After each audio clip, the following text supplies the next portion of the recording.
ప్రార్థన. ఆది సంభూతుడైన నేను మిమ్మల్ని దీవించడానికి, ఆశించడానికి, గణపరచడానికి, మహింపరచడానికి అంగీకరిస్తూ ఉన్నాం. మీలో ఉన్న ప్రతి విధమైన చీకటిని గద్దించి గొప్ప వెలుగు స్వరూపులుగా మార్చి శాస్త్ర కృపా మహాప్రభావంతో మిమ్మల్ని అందరినీ కూడా సంతోషభరితమైన జీవితంలో జీవించడానికి సిద్ధపరుస్తూ ఉన్నాం. ఇది మొదలుకొని మితిలేని కృపాక్షేమములు నిత్యం మీరు పొందుకుని ఆనందభరితమైన జీవితాన్ని జీవిందురుగాక. ఆమేన్. హల్లెలూయా, హల్లెలూయా, హల్లెలూయా. దేవుడు చూస్తానండి. నేను చాలాసార్లు చెప్తా ఉంటాను, నేను యేసు ప్రభువాన్ని నమ్మలేదు. నేను హిందూ కుటుంబంలో ఉన్నాను. హిందూ కుటుంబంలో నా చేతికి వచ్చిన ఏదో భక్తిని చేసుకున్నాను. ఏదో ఒక బొట్టు కట్టు ఏ ఉన్నాయి అట్ల ప్రకారం అలా జీవిస్తూ ఉన్నాను. అదే సమయంలో యేసు ప్రభువారు నా దగ్గరికి వచ్చారండి. వచ్చి అని అడిగింది ఏంటంటే, నువ్వు కావాలి.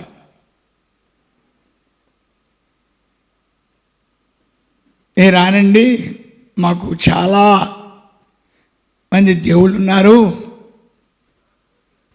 చాలా దేవతలు ఉన్నాయి, అయినా కానీ నాకు ఏ లోటు లేదు, నాకేమైనా జబ్బా, ఏదైనా జబ్బు ఉంటే శోభ నమ్ముకుంటారు, లేదా దరిద్రం ఉంటే శోభ నమ్ముకుంటారు, ఎవడన్నా పనికి మనడు తాగుపోతే అవుతే శోభ నమ్ముకుంటాడు. నేనెందుకు నమ్ముకోవాలండి, నేనెందుకు రావాలండి అనే ప్రశ్న మా తండ్రికి ఇటు జరిగిందండి. సరే, మీకు చాలాసార్లు చెప్పాను, ఆయన దగ్గర వల ఉంటుంది. ఆ వలలో చిక్కడిన తర్వాత ఎవరి వల్ల కాదు, ఆయన అది కూడా చెప్పాడు.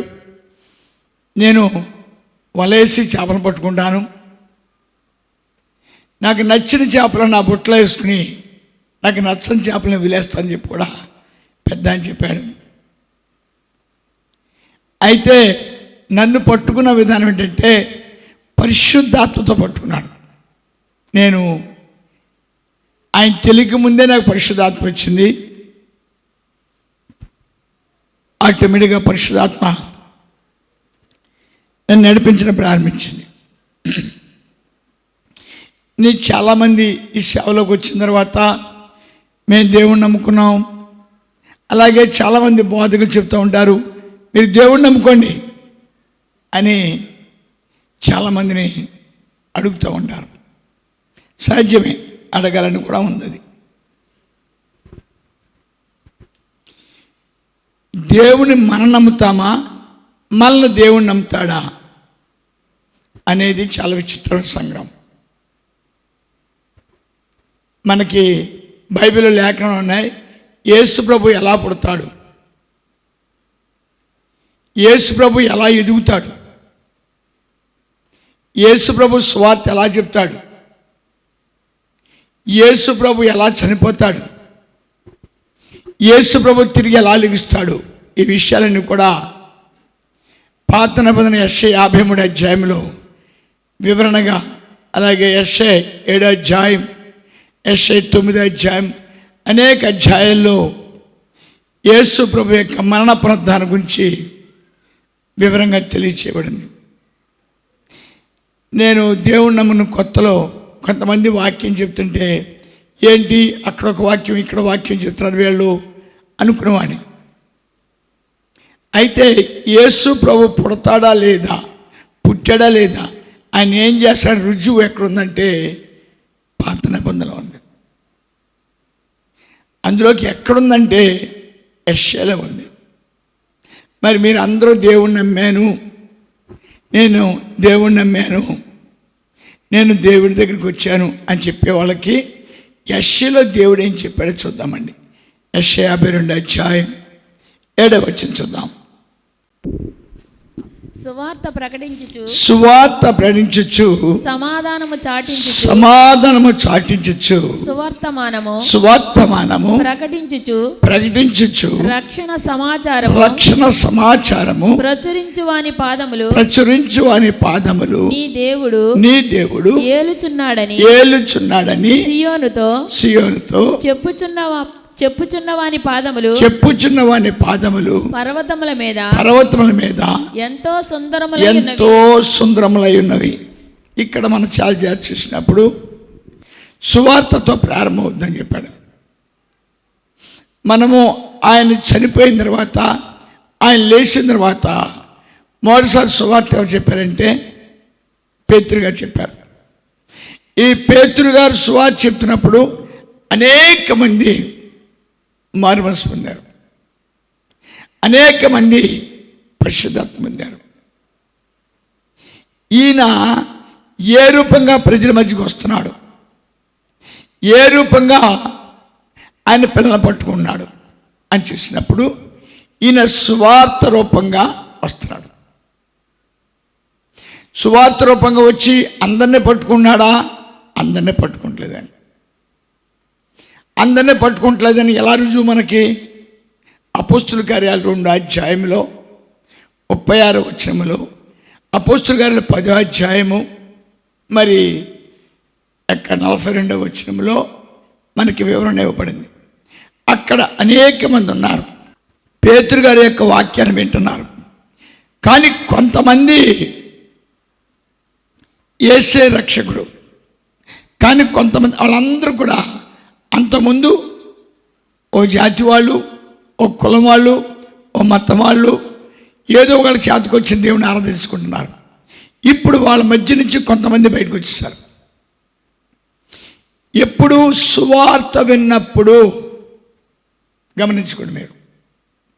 ఆది అందు వాక్యం ఉన్నది, వాక్యము దేవుడి దగ్గర ఉన్నది, వాక్యమే శరీరధారి అయి మరి ఆయన సంచారం చేస్తున్నాడు.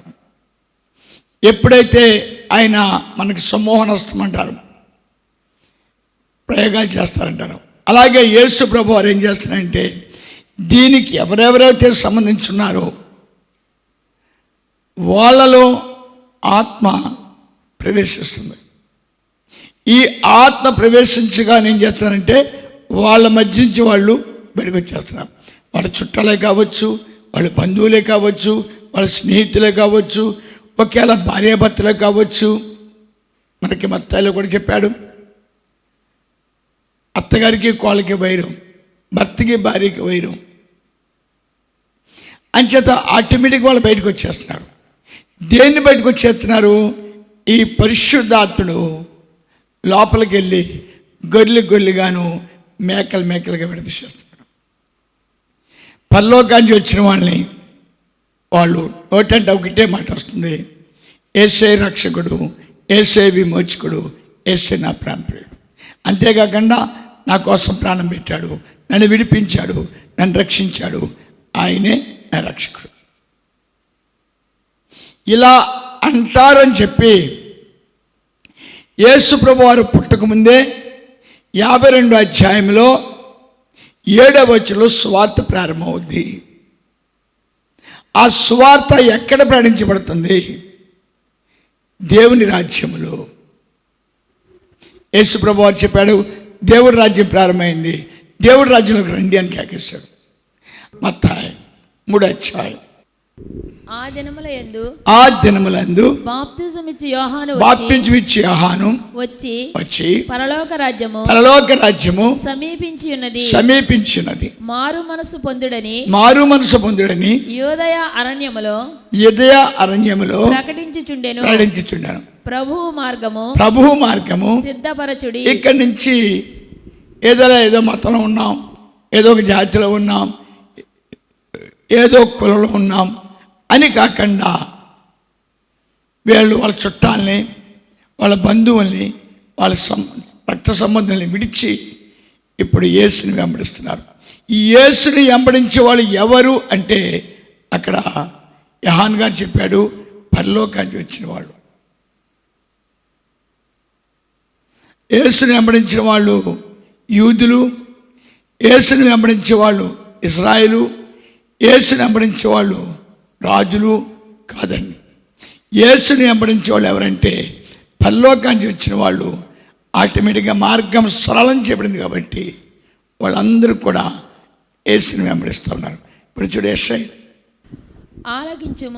ఆలకించుము, నీ కావలి వారు మీ కావలి వారు పలుకుచున్నారు, కూడుకొని బిగ్గరగా పాడుచున్నారు. ఇప్పుడు ఒక మాట చెప్తున్నాడు. ఎప్పుడైతే ఆయన విడిపించాడో, ఆయన రక్షించాడో, ఆయన తీసుకొచ్చాడో, ఇప్పుడు కావలవారు అనగా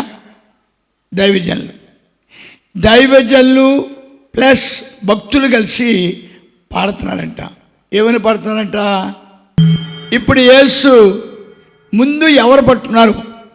ఈ యొక్క విశ్వాసాన్ని చూసినప్పుడు ఇదిగో యెషయా 52 అధ్యాయంలో 7వ వచనంలో సువార్త, ఆది అందు వాక్యం అన్నది, వాక్యమే దేవుడి దగ్గర ఉన్నది, వాక్యమే దేవుడై ఉన్నాడు. ఈయన పట్టుకున్నాడు. ఈయన ఎక్కడ తీసుకొచ్చాడు? మందిరంలో తీసుకొచ్చాడు. మందిరంలో తీసుకొచ్చేప్పటికి అక్కడ దైవజనులు ప్లస్ వాళ్ళు కలిసి దేవునికి పాటలు పాడుకుంటున్నారంట. ఏమని పాడుకుంటున్నారంట? ఈ లోకం మాది కాదు. వీళ్ళకి ఇంకా ఆశ్చర్యనిపించట్లేదంట. చూడమ్మ ఒకసారి 8వ అధ్యాయం 8వ వచనం.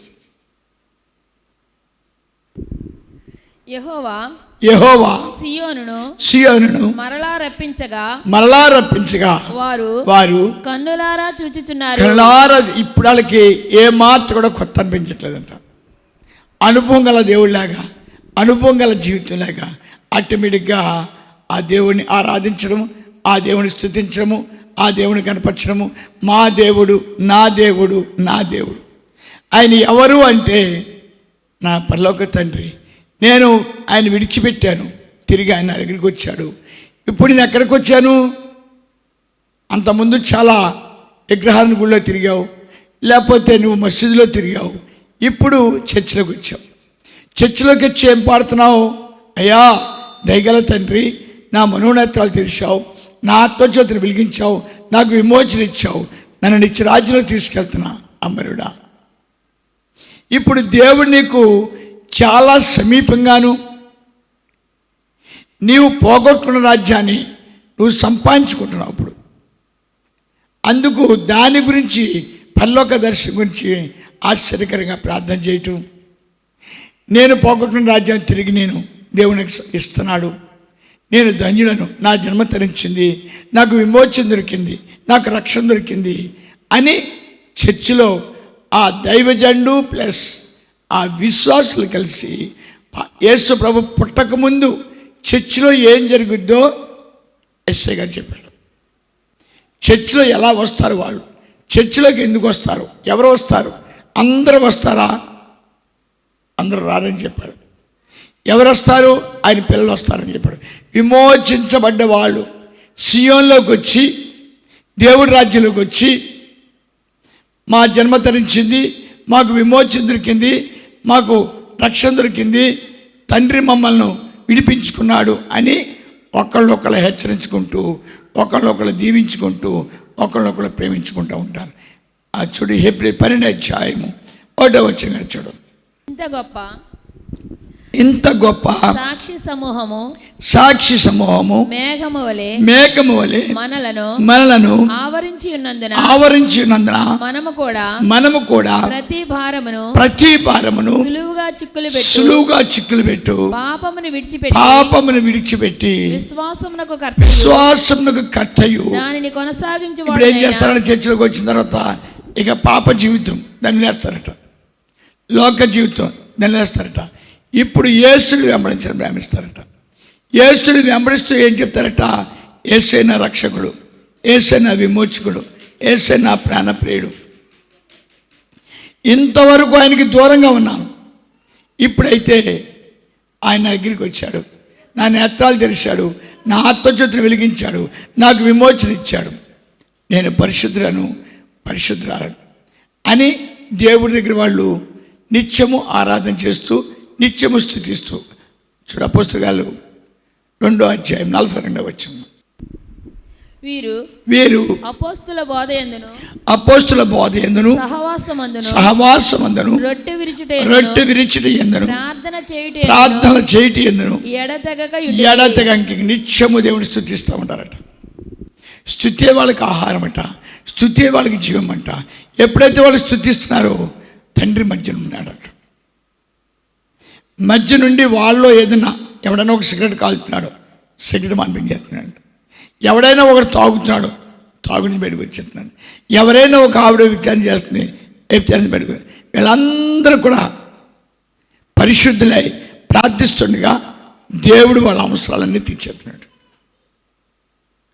అంచేత యెషయా 52 అధ్యాయంలో తిరిగి చర్చిలోకి వచ్చిన వాళ్ళు ఎలా ఉంటారు, వాళ్ళ హావభావాలు ఎలా ఉంటాయి, వాళ్ళు ఎలా జీవిస్తారు అనే విషయాన్ని యెషయా గారి ద్వారా దేవుడు ముందే తెలియజేశాడు.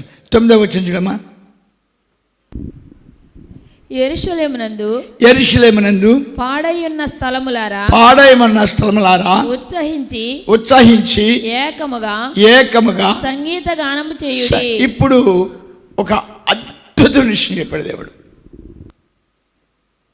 ఆశ్చర్య విషయం చెప్పాడు.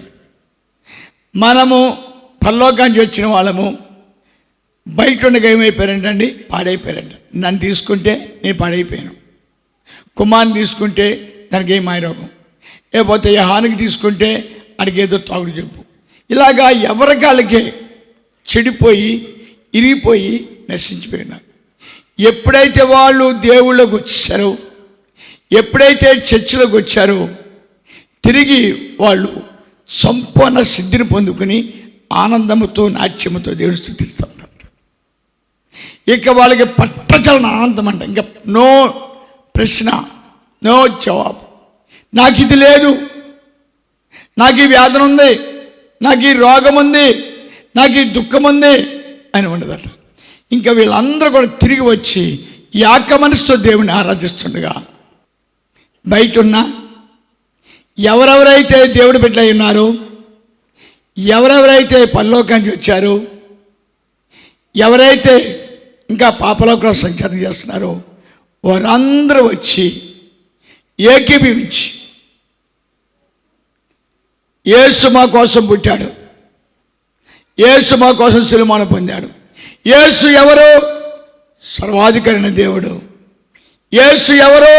మా నాన్న మేము నశించిపోయామని, మేము పరలోకానికి పడిపోయామని మమ్మల్ని ఎత్తుక్కుండా వచ్చాడు, మా పాపానికి అడిగాడు, మమ్మల్ని పరిశుద్ధపరిచాడు, మేము యాత్రికులుగా మారిపోయాం అని ఒకళ్ళొకళ్ళు దీవించుకుంటూ, ఒకళ్ళొకళ్ళు ప్రేమించుకుంటూ, ఒకళ్ళొకళ్ళు ఆశించుకుంటూ పాటలు పాడుకుంటారంట. గురువు ప్లస్ భక్తులు కలిపి ఏకస్వరంతో పాటలు పాడతారట. నా దేవుడు సజీవుడు, నా దేవుడు జీవం గలవాడు, ఆయనే యెహోవా. ఆయన ఎవరంటే మా నాన్న. నేను భూలోకములో నరుడుగా ఉండటానికి ఇష్టం లేక నన్ను విమోచించుకున్నాడు, నన్ను రక్షించుకున్నాడు, నా ఆత్మజ్యోతి వెలిగించాడు, నాకు పునరుద్ధాన శక్తినిచ్చాడు, తిరిగి నన్ను పరలోక రాజ్యాలకి అంచే సంఘంలో ఏం పాడతారంటండి, పాటలు పాడతారంట. ఎవరిని పాడతారంట? కన్ను విందు చేసే యెహోవా నా బలమా, యథార్థమైన నీ మార్గం సముద్రాన్ని చీల్చి, ఇలాగ వాళ్ళు ఉంటారట. విమోచన గానాలు పాడుకుంటారట. గొప్ప సంతోషంతో అందరూ ఏకీవిస్తారు. ఏకీవించి ఏకకంఠముతో ఆయన్ని స్తుతి ఆరాధన చెల్లిస్తూ ఉంటారట.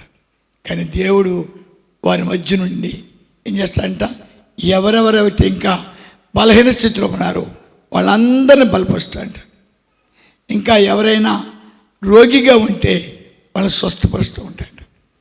తిరిగి వాళ్ళు రాగానే వాళ్ళందరినీ కూడా పరిశుద్ధపరుచుకుంటాడు.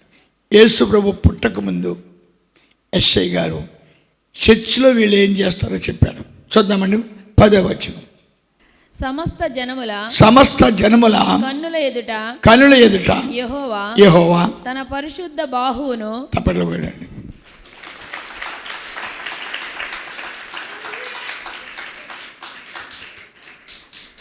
మేము రాజులు అండి, మేము కాపులు అండి, ఆ మతం వేరండి, ఆ జాతి వేరండి, వాళ్ళ పనికిమాలండి, అలాంటి వాళ్ళండి ఇలాంటి వాళ్ళు అన్న వాళ్ళు దారి బయటికి చర్చలోకి వస్తారంట.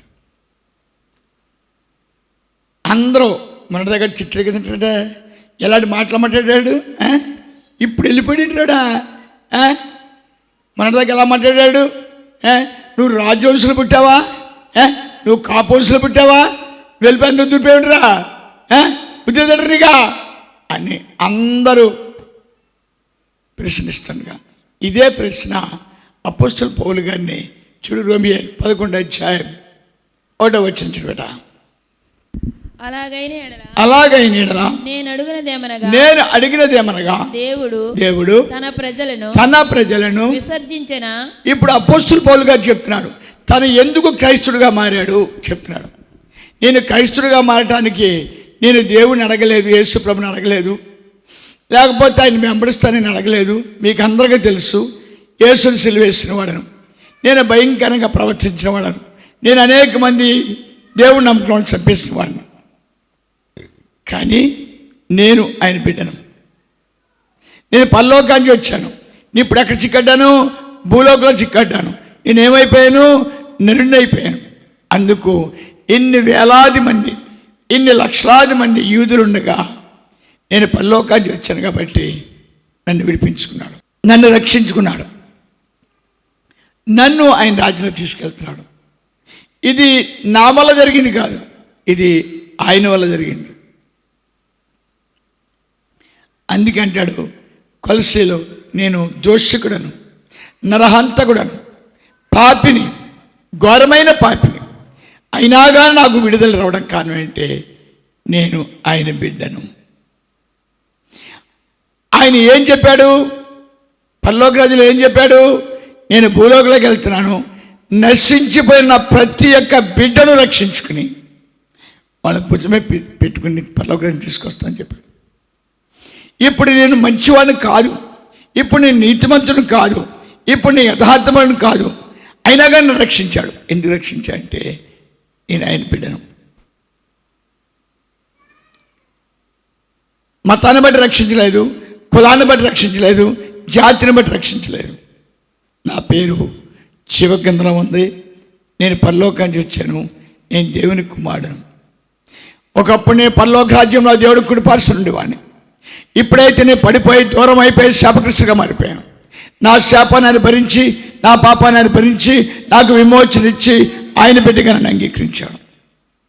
నేను జీవిస్తానా, ఆయన కోసం జీవిస్తాను, మరణిస్తానా, ఆయన కోసం మరణిస్తాను. అపోస్తలుడైన పౌలు పబ్లిక్గా చెప్పేసాడు. అంతే. మీరు 10వ వచనం చూసుకున్నప్పుడు ప్రజావాళి మధ్యన ఆమేన్. ఎందుకు అపోస్తలుడు సువార్తికం చేశాడు అంటే అనేక మంది నేత్రాలు తెరవబడ్డాడు.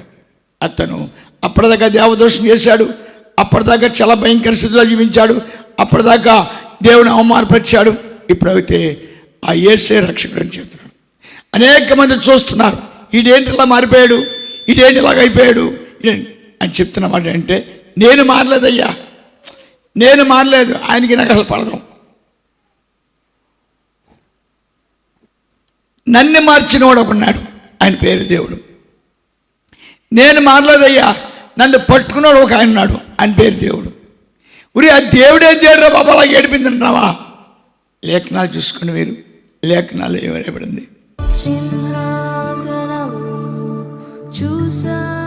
చూసాం దర్శనాలు దర్శించాం. ఇవిగో స్తుతులు, ఇదిగో మహిమ, ఇదిగో సన్నా, ఇదిగో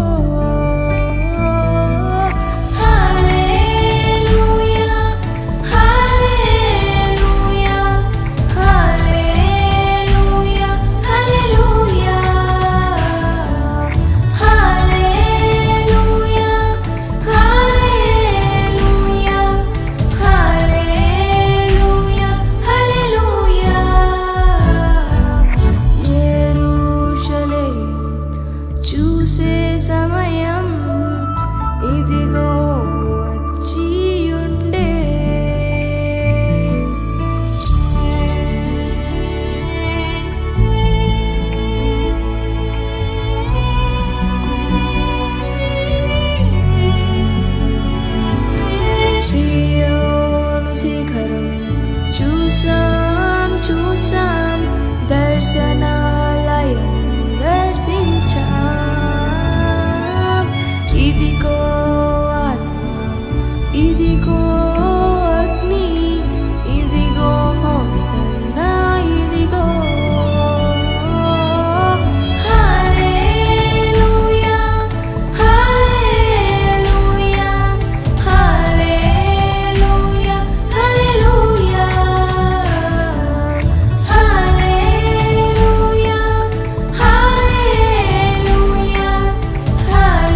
సమయం ఇదిగో వచ్చియుండే.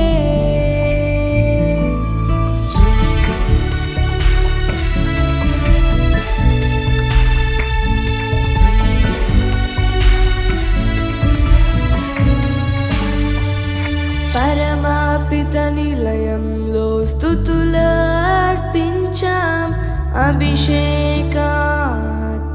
పొందాం. ఆనంద తైలం ఆత్మాభిషేకం ఆశ్చర్య కార్యములివిగో. హల్లెలూయా హల్లెలూయా హల్లెలూయా హల్లెలూయా హల్లెలూయా హల్లెలూయా హల్లెలూయా హల్లెలూయా. యెరూషలేం చూసే సమయం ఇదిగో వచ్చియుండే.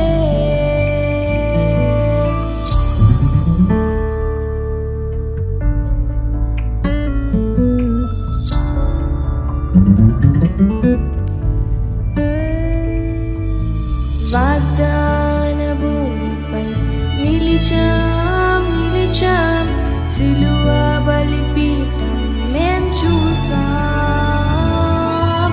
ఇదిగో రక్షణ, ఇదిగో స్వస్థత, ఇదిగో విమోచన, ఇదిగో